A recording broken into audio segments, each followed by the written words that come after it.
In response to today's incident in Pickerington, a local church is opening its doors to the community. NBC4's Kyle Beachy spoke with the lead pastor about the effort.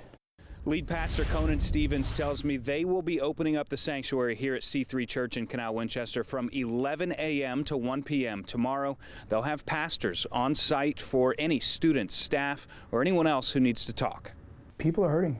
Parents are hurting. Some of these kids have just went through a very traumatic event, probably maybe the most traumatic event of their life.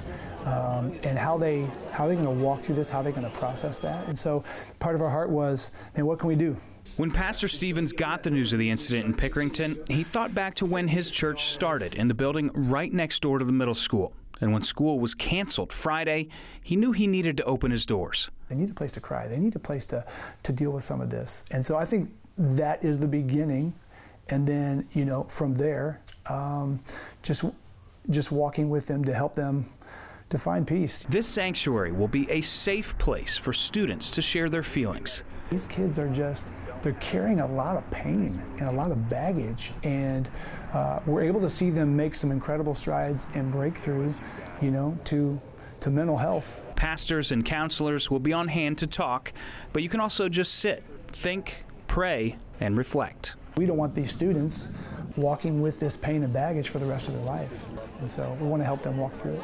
You know, we don't have to walk through this alone.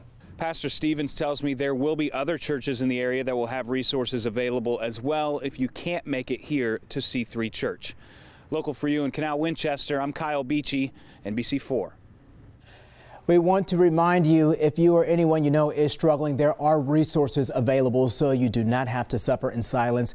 Call the National Suicide Prevention Hotline at the number on your screen. That's 988, or call the Ohio Suicide Prevention Foundation at 614-429-1528. You can also find these numbers on NBC4i.com.